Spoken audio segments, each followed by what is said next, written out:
नमस्कार, मैं डॉक्टर नीरज भूटानी हूँ। मैं न्यूरोलॉजिस्ट हूँ जो जयपुर में कार्यरत हूँ। आज हमारे 17 नवंबर को राष्ट्रीय मिर्गी दिवस मनाया जाता है। इस अवसर पर मैं आपसे मिर्गी के बारे में कुछ विचार विमर्श करना चाहता हूँ। मिर्गी एक ऐसा कॉमन रोग है जो हमेशा एक अंधविश्वासों से घिरा रहता है और ये जनसाधारण को बड़ा ही रहस्यमय लगता है। तो क्यों ना हम इसे एक सामान्य भाषा में समझने का प्रयास करें।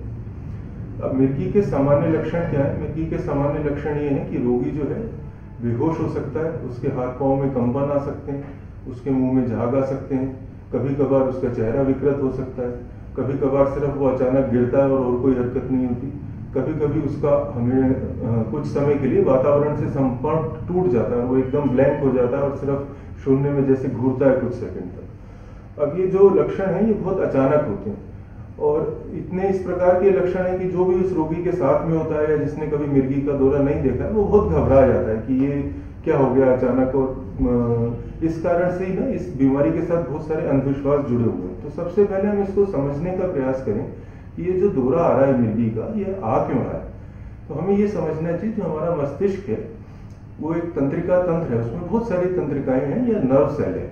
अब ये नर्व सेल जो है वो आपस में जो संपर्क करती हैं वो एक इलेक्ट्रिकल इम्पल्स या विद्युत धारा के द्वारा करती है और ये बड़े सुव्यवस्थित रूप से ये धारा हमारे मस्तिष्क में प्रवाहित होती है।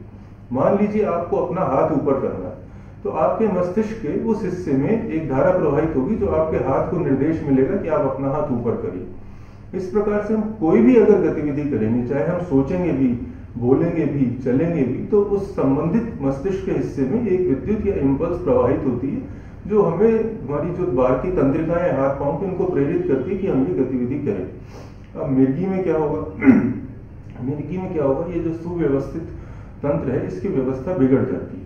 क्यों बिगड़ जाती है? क्योंकि मस्तिष्क की संरचना में कुछ बदलाव आ सकता है। उससे क्या है, ये विद्युत बड़े अव्यवस्थित रूप से प्रभावित हो सकती है, हमारी इच्छा के विरुद्ध प्रभावित होती है। और इससे क्या होगा, अचानक इच्छा के विरुद्ध आपके हाथ पांव हिलने लगेंगे, चेहरे में दांत बिछ सकते हैं। और चूंकि ये इतनी ज्यादा विद्युत का प्रभाव हो जाता है कई बार कि मनुष्य जो है या रोगी बेहोश हो जाता है, बेहोश होकर गिर जाता है। तो ये जो है मिर्गी के दौरे बनने का कारण है। अब ये हमारे दिमाग की जो संरचना है इसमें ये बदलाव आया क्यों, मतलब मिर्गी हुई क्यों। तो ये जो दिमाग की संरचना में बदलाव होते हैं इसके जो बदलाव बड़े सूक्ष्म भी होते हैं, कई बार जो एमआरआई जैसी बड़ी जांच में भी नजर नहीं आते, और कई बार स्थूल बदलाव होते हैं जो नजर आ जाते हैं। अब बहुत सारे कारण हैं मिर्गी होने के, पर आज मैं केवल जो सामान्य कारण जो है ना कॉमन और जिनसे हम बचाव कर सकते हैं ऐसे कारणों के बारे में आपसे विचार विमर्श करता हूँ। तो ऐसा सबसे जो महत्वपूर्ण कारण है वो जब जन्म होता है बच्चे का, उस समय अगर बच्चे को सही प्रकार से ऑक्सीजन नहीं मिले, बच्चे की डिलीवरी सही प्रकार से ना हो, बच्चा प्री मैच्योर हो जाए तो दिमाग में कुछ परमानेंट डैमेज आ जाता है। तो वो जो दिमाग का हिस्सा जो डैमेज है उसमें कभी भी दौरे का प्रभाव हो सकता है। अब ये एक ऐसी चीज है जिससे हम पूर्णतः बचाव कर सकते हैं, पूर्णतः नहीं तो काफी हद तक बचाव कर सकते हैं कि डिलीवरी के समय सावधानी बरतें, डिलीवरी हमेशा अस्पताल में कराएं, और अगर हमें पहले से मालूम है कि बेबी हाई रिस्क है तो ऐसे अस्पताल में कराएं जहाँ हर प्रकार की सुविधाएं। दूसरा एक सामान्य कारण है जो लोग बिल्कुल नहीं समझते, वो है रोड ट्रैफिक एक्सीडेंट और हेड इंजरी।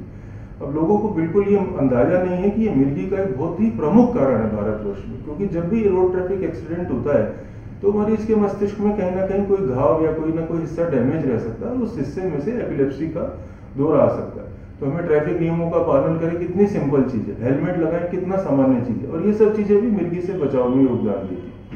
तीसरा इंडिया में जो कॉमन कारण है वो है इन्फेक्शन, पेट के इन्फेक्शन है। आमतौर पर एक न्यूरोसिस्टिसर्कोसिस बड़ा ही कॉमन इन्फेक्शन है, जो खाने पीने में साफ सुथरापन ना हो, नाले में उगली हुई सब्जियां खा लेते हैं लोग, नॉनवेज इस प्रकार से खाते हैं जो साफ किया हुआ नहीं होता, उससे ब्रेन में इन्फेक्शन चला जाता है और ब्रेन की संरचना बदल जाती है। अब इससे भी हम बचाव रख सकते हैं कि हमारा खान पान बिल्कुल साफ सुथरा हो।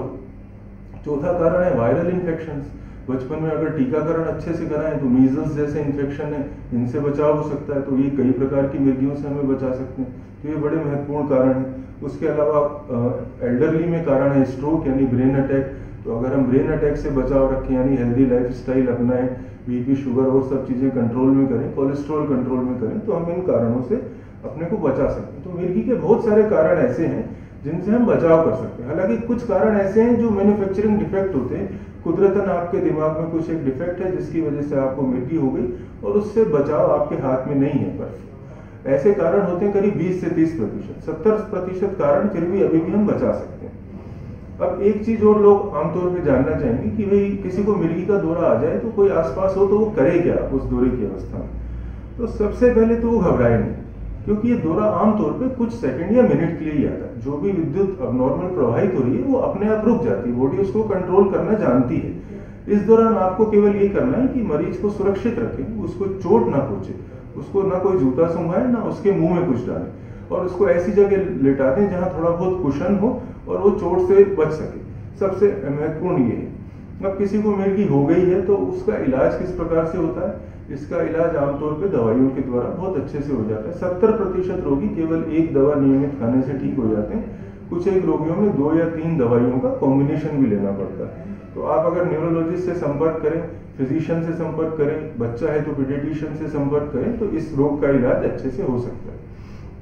अब इस रोग के सामाजिक परिप्रेक्ष्य क्या है और कुछ लीगल एस्पेक्ट हैं क्या इस रोग के, ये भी बहुत लोग जानना चाहते हैं, क्योंकि विवाह, जॉब और इन चीजों को ये बहुत मैटर करता है। और कोई भी बीमारी है, किसी को डायबिटीज है, ब्लड प्रेशर है, उसके साथ ऐसी चीजें जुड़ी हुई इतनी नहीं है जितनी इस रोग के साथ जुड़ी है। तो लीगल एस्पेक्ट में कहें कि किसी भी कर्मचारी को मिर्गी होने के कारण नौकरी से नहीं हटाया जा सकता।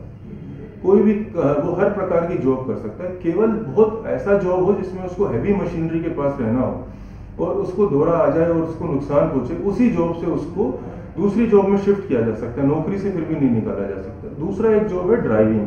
जो ड्राइविंग है वो मिर्गी के रोगी को अलाउड नहीं है। कमर्शियल व्हीकल तो बिल्कुल अलाउड नहीं है, और अपना व्हीकल भी वो तभी ड्राइव कर सकता है जब काफी सालों तक उसकी मिर्गी नियंत्रण में। इसके अलावा किसी भी नौकरी में मिर्गी के रोगी को कोई बाधा नहीं है। विवाह के अंदर कोई बाधा नहीं है, उसके प्रजनन क्षमता पे कोई असर नहीं पड़ता, उसके पौरुष पे कोई असर नहीं पड़ता, मां बनने की क्षमता पे कोई असर नहीं पड़ता। मिर्गी का रोग छूत का रोग बिल्कुल नहीं है, और आनुवंशिकता भी मिर्गी के रोग में बहुत कम प्रतिशत लोगों में होती है। यानी अगर आपको मिर्गी है तो इस बात की संभावना बहुत कम है कि वो मिर्गी अगली जनरेशन में जाएगी।